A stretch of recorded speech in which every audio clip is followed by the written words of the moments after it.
ଆପଣ ମାଟ୍ରିକ ପରୀକ୍ଷା ମାର୍ଚ୍ଚ ମାସରେ ନ ଦେଇକି ଯଦି କହେ ଆଜ୍ଞା ଜୁନ ବେଳକୁ ମୁଁ ଦେବି ହବ?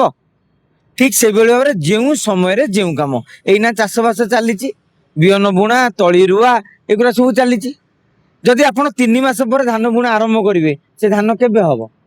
ତେଣୁ ଯଦି ନିତ୍ୟାନନ୍ଦ ଗଣ୍ଡଙ୍କର ଇସ୍ତଫା ଦାବି କରିବାର ଥିଲା, 3 ମାସ ହେଲା ନାହିରେ ତେଲ ଦେଇ ବିରୋଧୀ ଶୋଇଥିଲେ କାହିଁକି?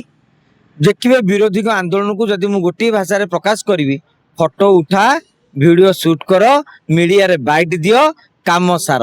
କଣ ନା ଆମେ ନିତ୍ୟାନନ୍ଦ ଗଣ୍ଡକୁ ବିରୋଧ କଲୁ। ସିଜେପି ବାଲା ଅନଶନରେ ବସିଲେ। ଆଙ୍କର ଅନଶନରେ କାହିଁ ବସିଲେନି? ଭୋକ କରିବ ବେଶୀ ବୋଲି? ଅନଶନରେ ବସିଥାନ୍ତ, ରାଜ୍ୟ ରାଜନୀତିରେ ଧାକ ରଖିଥାନ୍ତ। ଆଜି ମଧ୍ୟ ଯେମିତି ସୋନମ ୱାଙ୍ଗଚୁଙ୍ଗ, ଆଙ୍କ ଭିତରେ ୱାଙ୍ଗଚୁଙ୍ଗ କିଏ?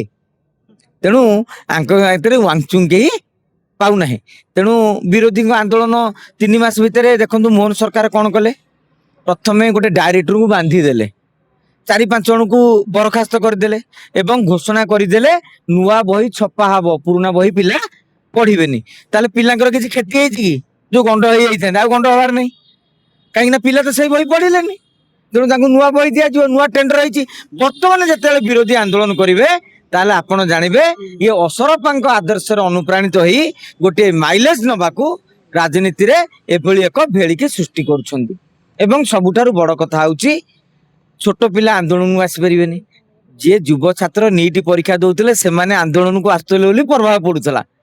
ଛୋଟ ପିଲାଙ୍କ ପାଇଁ ତାଙ୍କ ବାପା ଆସିବେନି, ଇଏ ଯେତେକ ପିଲା ଜନ୍ମ କରିନାହାନ୍ତି ସେଇମାନେ ଆସିବେ। ଆସିଲା ବେଳକୁ ତାର ଗୋଟେ ଇମ୍ପାକ୍ଟ ପଡିବ କି? କିନ୍ତୁ ମୁଁ କହିବି ନିତ୍ୟାନନ୍ଦ ଗଣ୍ଡ ଯଦି ଇସ୍ତଫା ଦେବାର ଥିଲା ମୂଳରୁ କରିଦେଇଥାନ୍ତେ, ଇଏ ବିରୋଧୀ ଆନ୍ଦୋଳନ କରିଥିଲେ ହେଇଥାନ୍ତା। 2 ବର୍ଷରେ ଏତେ ଇସ୍ୟୁ ଘଟିଲା, ଯୋଉ କହନ୍ତିନି କି ଅରୁଣ ସାହୁ କହିନଥିଲେ ଯେ ଆମର କେହି ବଙ୍କା କରିପାରିବେନି, ସରକାର ବି କହୁଛନ୍ତି ଏ ବିରୋଧୀ ବି ଆମର କେହି ବଙ୍କା କରିପାରିବେନି। ତେଣୁ କାହିଁକି? ଆଙ୍କର କାମ ହେଲା ଶଙ୍ଖ ଭବନରେ ପ୍ରେସ ମିଟ, ମାଷ୍ଟର କ୍ୟାଣ୍ଟିନରେ ଗୋଟା ବିକ୍ଷୋଭ। ଆପଣ ମାନଙ୍କର କାମ ହେଲା ସେଠି ସୁଟ, ଲାଇଟ୍ କ୍ୟାମେରା ଆକ୍ସନ, ଏଠି ଲାଇଟ୍ କ୍ୟାମେରା ଆକ୍ସନ।